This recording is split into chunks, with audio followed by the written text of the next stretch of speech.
melajengaken kisah Nabiullah Dawud ala nabina wa alaihi afdhalus salah wassalam sampai kepada firyatun adimatun ala Dawud, kedustaan yang besar kepada Nabi Daud alaihissalam. Jadi ada sebagian mufassir yang masuk ke dalam kesalahan yang fatal ketika mereka menukil sebagian kisah-kisah Israiliyah karena bertumpu kepada riwayat yang datang dari ahlul kitab yang tidak sah sanadnya, dan memang tidak boleh untuk dibuat pegangan karena itu termasuk kesesatan ahlul kitab dan juga bertentangan dengan akidah umat Islam tentang ismatul anbiya. Ya, kita ahlus sunnah wal jamaah meyakini bahwa para nabi itu maksum, ya, terjaga dari dosa, jauh dari dosa. Nah, termasuk ya kebatilan yang diselipkan ya adalah yang diriwayatkan tentang Nabi Daud alaihissalam bahwa Nabi Daud itu senang dengan istri salah satu panglimanya, panglima perangnya. Jadi ada kisah Israiliyah bahwa Nabi Daud itu senang dengan istrinya salah satu panglima perang beliau. Singkat kisahnya bagaimana? Ini kisah salah ya, kisah yang sesat. Kita ceritakan supaya kita tidak ikut dalam kisah ini ya, tidak meyakini kisah yang seperti ini karena ini tidak sesuai dengan akidah ahlus sunnah wal jamaah. Bagaimana kisahnya? Kisah yang enggak benar ini adalah Nabi Daud alaihissalam ya lagi jalan-jalan di atap rumahnya ya, seperti yang kita ketahui bahwa di Arab ya rumah itu tidak ada genteng ya. Ya istilah sekarang dak lah ya. Jadi rumah di Arab itu ya rata-rata kotak dan dak. Nggih. Nah, kenapa kok seperti itu? Ya zaman dulu mereka kalau musim dingin tidur di bawah, kalau musim panas tidur di atas. Nah ini ketika Nabi Daud lagi jalan-jalan di atas, ya, tidak sengaja beliau ini melihat kepada seorang perempuan yang lagi mandi di sungai. Nah ini mungkin yang mengkisahkan di padaknya Rawai Dewi. Memang nanti ada ya keterangannya. Nah, melihat seorang perempuan lagi mandi, akhirnya seneng ya, bahkan sangat seneng. Maksudnya, wah ini harus saya jadi istri saya. Nah, ternyata diselidiki ternyata itu adalah istrinya salah satu panglima perangnya yang namanya Uria. Nah, maka beliau cari cara ya, bagaimana saya bisa menikahi perempuan itu.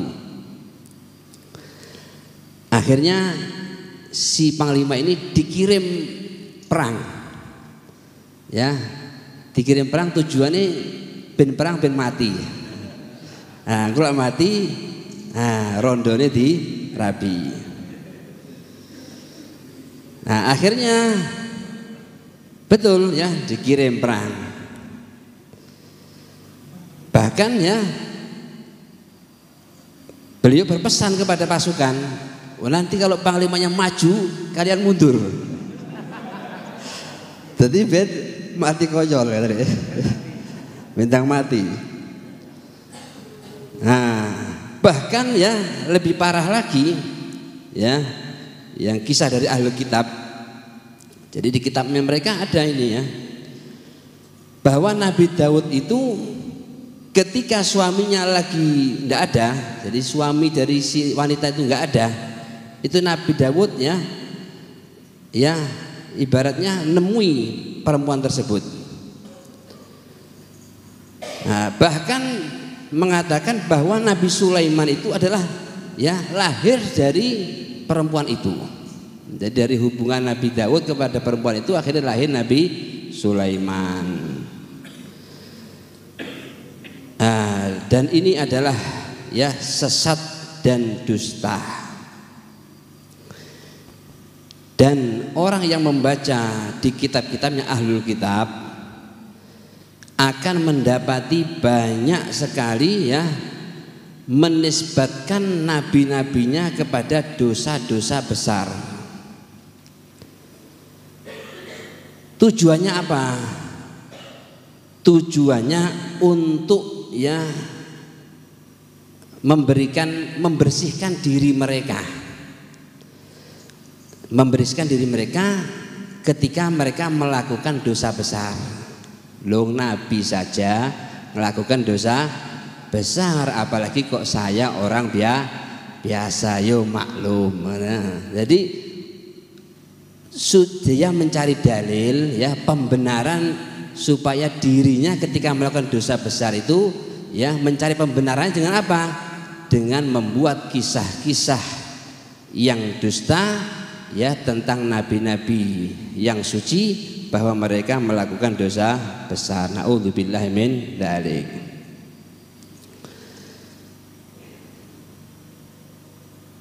Nah, Syekh Al-Baydawi ya, Syekh Al-Baydawi mengatakan pendapat yang dikatakan bahwa Nabi Daud itu mengirimkan panglimanya yang bernama Uria tadi berkali-kali untuk perang dan disuruh maju sampai akhirnya terbunuh, sehingga Nabi Daud kemudian bisa menikahi istrinya jandanya, itu adalah hazwun waftira ya, itu adalah olok-olok ya, itu adalah ejekan kepada Nabi Daud dan itu adalah kedustaan yang dinisbatkan kepada Nabi Daud alaihissalam. Nah, makanya ya Sayyidina Ali ya radhiyallahu taala anhu, Sayyidina Ali mengatakan, man haddatsa bi hadithi Dawud ala ma yarwihil qussas jalattuhu mi'atan wasittina jaldah. Siapa yang ya mengkisahkan Nabi Dawud ya dengan kisah yang diriwayatkan tadi ya tentang Nabi Dawud melakukan, berarti kan kasarannya Nabi Dawud apa? Zina, naudzubillahi min dzalik. Nah, siapa yang mengkisahkan itu, kata beliau, maka aku akan berikan hukuman cambuk kepadanya 160 kali sebagai haddul qadhaf ya, hukuman menuduh. Nah, jadi nuduh zina itu hukumannya dicambuk 80 kali. Jadi jangan gampang-gampang ya. Kadang-kadang melihat penampilan ya, penampilan wanita umpamanya agak terbuka, kemudian dengan seenaknya mengatakan wahai pelacur, bahaya. Ini bisa termasuk tuduhan ya.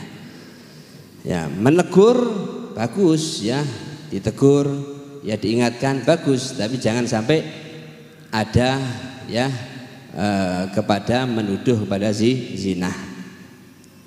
Kenapa kok 160? Kata beliau, karena ya hadhi uqubatu haddil qadhaf mughalladhah li'annaha fi haqqi nabiyyin anbiya. Kalau nuduh orang biasa 80 kali, karena ini nuduh nabi berbuat zina, maka saya dobelkan 160 kali. Ini Sayyidina Ali tegas kepada orang yang meriwayatkan kisah ini. Bahkan ya, jadi ada kisah dalam Al-Quran yang dibuat penguat oleh mereka. Jadi ibaratnya dipleset nih, ya. Jadi kisah ini sebetulnya nggak ada kaitannya dengan kisah tadi, tapi seolah-olah ya diplesetnya supaya, nah, di Quran ada juga kan. Nah, berarti benar Nabi Daud itu melakukan itu. Nah, jadi padahal di Al-Quran ya tidak ada secara jelas bahwa mengarah kepada hal tersebut, tidak ada sama sekali. Apa itu? Ketika Allah berfirman, wa hal ataka naba'ul khasmi id tasawwarul mihrab.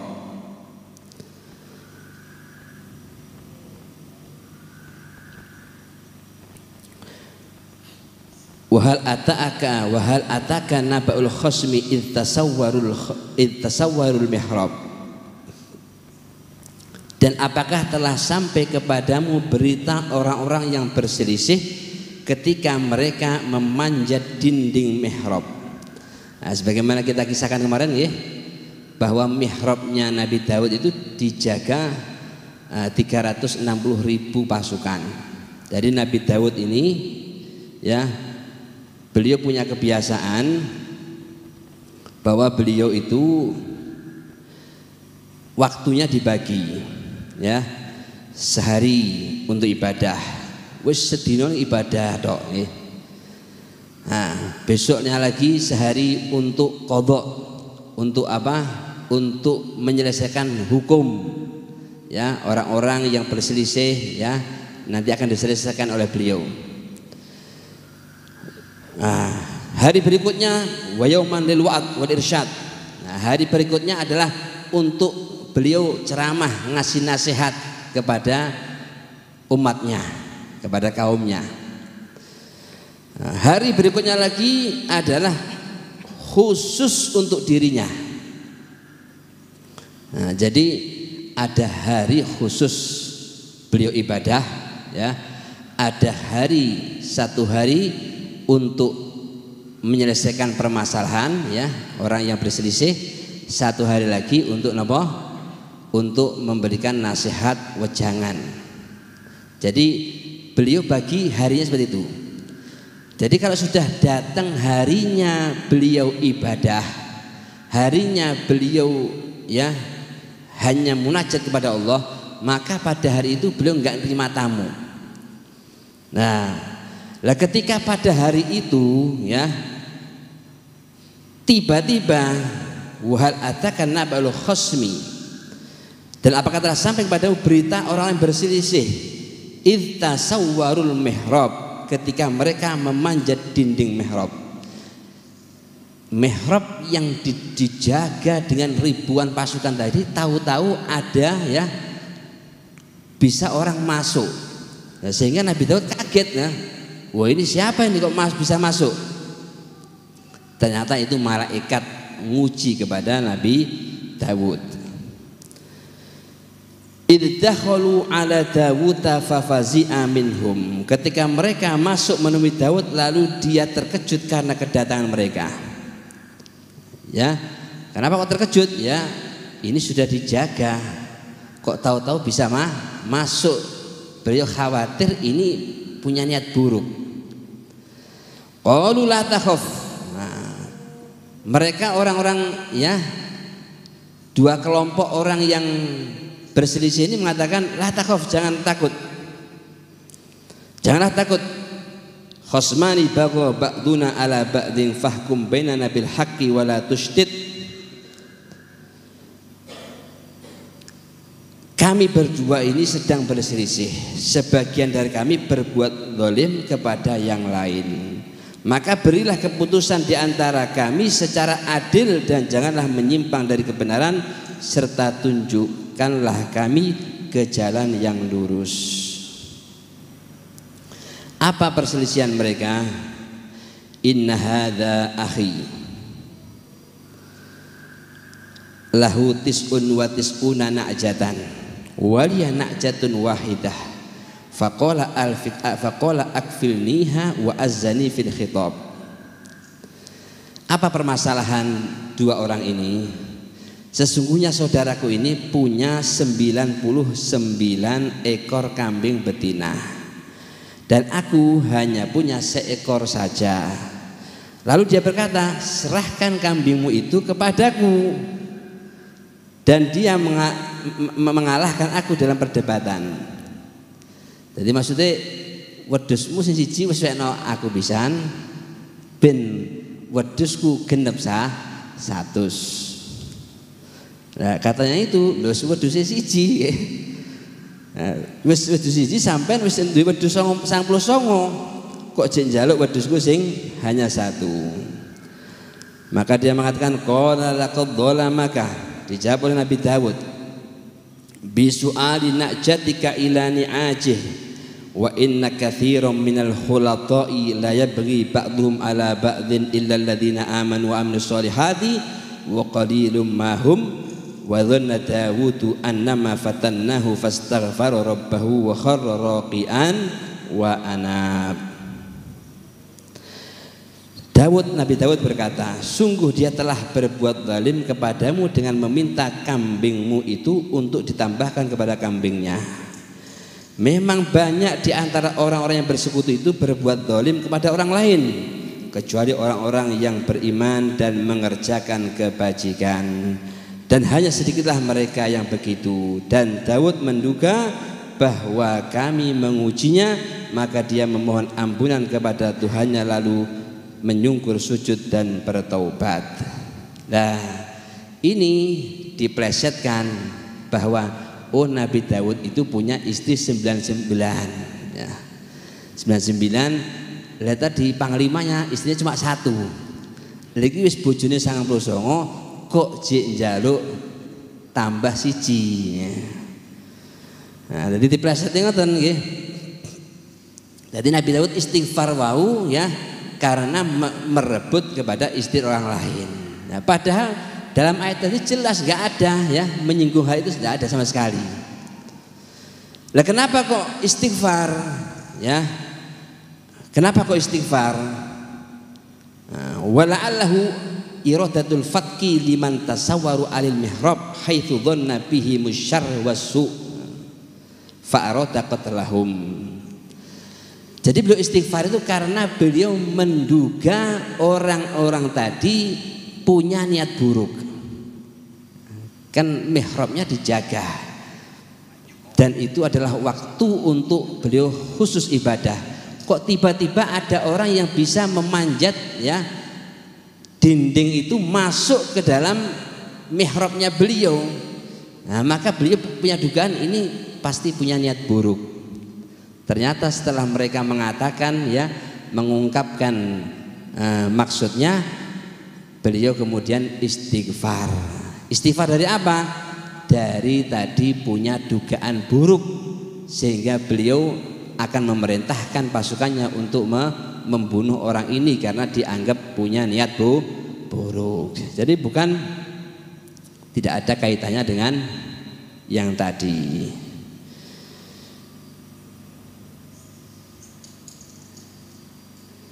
Nah, jadi begitulah ya kisah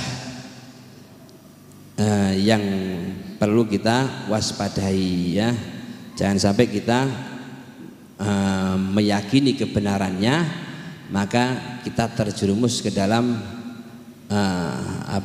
dosa besar, berarti ikut-ikutan menuduh seorang nabi berbuat dosa besar. Naudzubillahi min dzalik. Jadi akidah Ahlus Sunnah wal Jamaah yang meyakini bahwa nabi itu adalah maksum ya, terjaga dari dosa.